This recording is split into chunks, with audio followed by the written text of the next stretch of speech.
ねえ、祈り、君を信じていいかな。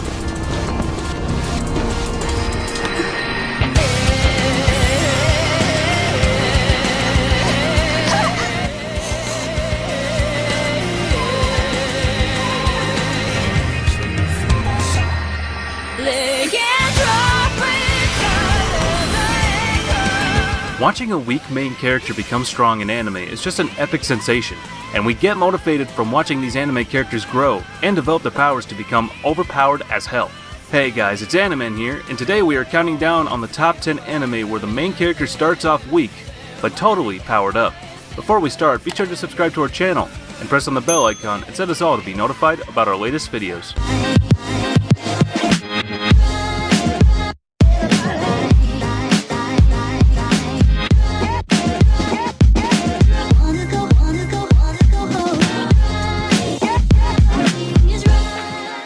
At number 10, we have Taboo Tattoo. So what is Taboo Tattoo? Its story follows a middle school boy who, after saving a mysterious stranger, he receives a tattoo that is actually a powerful weapon. Then he gets involved in a war between two sides. This anime is good, but what bores me is that the main character doesn't use his power to kill. I mean, it's bland as fuck. And also justice? Get the fuck out with this main character. What is his backstory besides his father dying? Then you go on a raging spree, but you don't kill the enemy, which in the end causes more deaths of innocent lives. Because you didn't put an end to the problem, thus causing you to rage yourself once again. Like heck, I've seen that 100 times already. But well, to be honest, it's a little bit confusing to watch. They don't explain Jack in Taboo Tattoo. On almost every episode, I had to go back to the previous episode because I was confused on what the hell was going on. But even after going back, I couldn't figure out what the hell was going on. It moves too fast and doesn't elaborate very well. If they went back and redid it like Fullmetal Alchemist, I would be much happier with the result. At number 9, we have Ultimate Muscle. Mantaro Kiniku is the 59th prince of planet Kiniku and son of the renowned wrestler King Suguru. Lazy, immature, and cowardly, Mantaro seems to have little in common with his heroic father. When a powerful group calling themselves the DMP threatens the Earth, only someone as powerful as Kiniku stands a chance against them. Not knowing the current whereabouts of the king, a plan is formed to have his son, Mantaro, take up the mantle. The idea of fighting supervillains does not sit well with Mantaro, who, initially, runs away from his duty. He flees to Earth where he encounters Meat, his father's old trainer. Despite Mantaro's shortcomings, Meat sees King Suguru in him, and believes he can set the prince on the right path. Thus begins Mantaro's journey to better himself and save the world. Well, this is a wrestling anime with superpowers, so you can also call it WWE in the anime world. At number 8, we have Deadman Wonderland. Our story involves around Ganta, a typical middle school kid who is framed for the murder of his classmates, who were really killed by what he refers to as the Red Man. He gets sent to a private prison known as Deadman Wonderland, which is more like a gladiator holding place than a prison. His goal is to find the Red Man and kill him. Oh, he also gets this weird blood power which allows him to use his own blood as a weapon. Since the anime is only 12 episodes, we only get to see the first arc, which is fine. In terms of plot, we don't get to see the start of the main storyline. The first half of the anime is getting introduced to Deadman Wonderland, and the second half, Ganta teams up with Owl. Most of the questions that are introduced, such as the Mother Goose system, the Red Man, and Makina, the lady in charge of the prison guard, are not resolved. No, if you want to read the manga to know the full story, then don't start on chapter 20 because the anime left out a chunk of main characters and some events that happened in a different order. Number 7, we have Bento.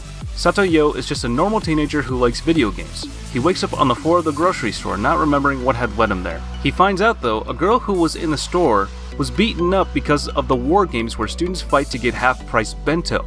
Interested, Satoyo joins in and tries to become a wolf, or a top fighter. What I like about the story is that it is very funny and overdone in a good way. Like the first season of Baka to Test, and Satoyo isn't one of those characters who is a loser, that would take the whole season just to win just one fight, and the actual fights are really cool. There's a mass of people punching and kicking each other and getting severe injuries over bento. And I like how this is a whole system of ranks and special names for the top fighters. I don't even understand why I enjoy this anime so much, but I can't help smiling and getting excited, rooting for the characters. It's very, very funny, and I don't get bored at it at all. At number 6, we have Tales of the Abyss. Luke has a life many would love to have. He is the only son of a duke, His uncle is the king of his country, and Luke's fiancée is actually the daughter of that king. However, one day, his life changes when he meets a mysterious young woman named Tear. Luke learns about the world and embarks on a quest to make things right. But being a hero is not an easy task. Many heroes are betrayed and achieve nothing. What will Luke learn about the world, and will he be able to save it? Tales of the Abyss is worth your attention because it manages to deviate from the expected formula often enough to surprise the viewer. To begin with, the very beginning of the series is nothing but cliches, and this might even make you think of giving up on the series. However, Tales of series is great for a reason.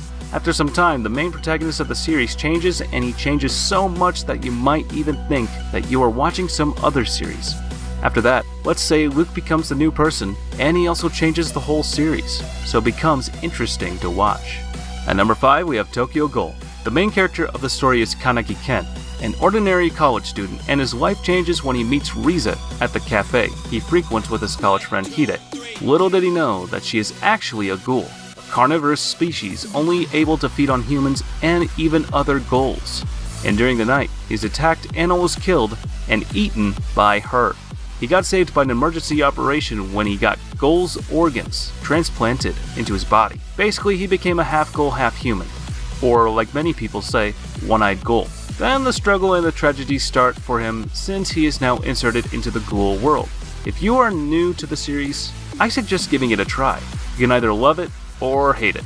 At number 4, we have Big Windup. Basically, it's a baseball anime that focuses on the battery between Abe, the jaded catcher, and Mihashi, the pitcher with absolutely no self-confidence, and their new and inexperienced team.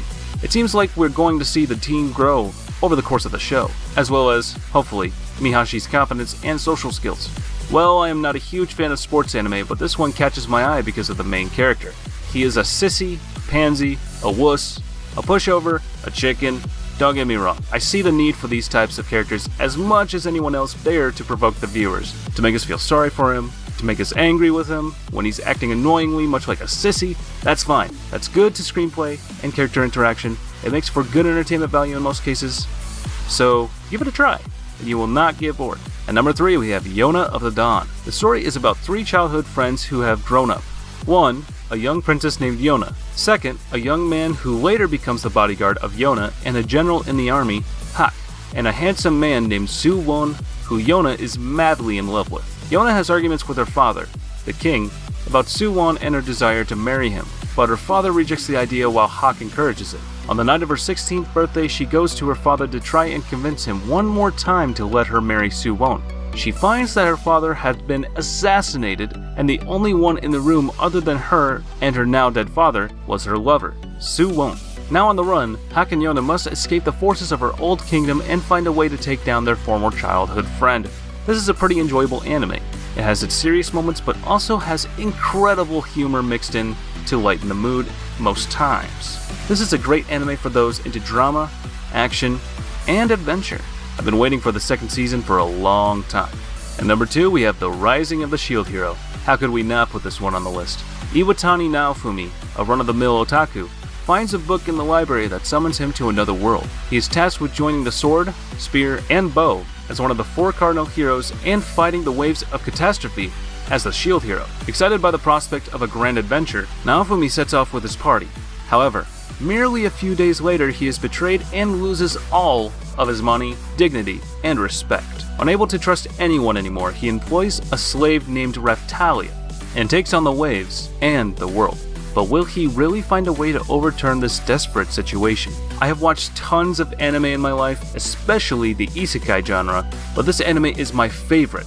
Every protagonist who are in this anime, they are all lovable, and they all have a great design. But I love Naofumi the most because he isn't a cliche isekai main character. I just love this anime so much. And in number 1, we have Puella, Magi, Madoka, Magica.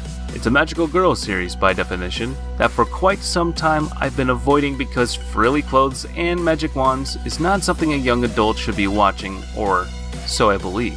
But after completing it, I felt fortunate and privileged that I tried it. Rarely is a series that can be considered a game changer, at least in my viewing experience, as it convinced me that the magical girl genre can still be enjoyable by young adults like me. The end result is that I'm willing to watch more of this kind of animated works from the past and the future. Trust me, Just watch this anime and it will change your mind about magical girls with the anime genre. This is not your typical happy-like kind magical anime. It's an anime that you will love more than all the anime given in the list. And with that is our today's top 10 list. I hope you all enjoyed the video. Don't forget to like, share, and definitely don't forget to subscribe. And also, if you'd like to support me, consider becoming a Patreon. It really helps me out a lot. I'll be sure to come out with the next video soon. But as for now, I'll catch you later. See you in the next one.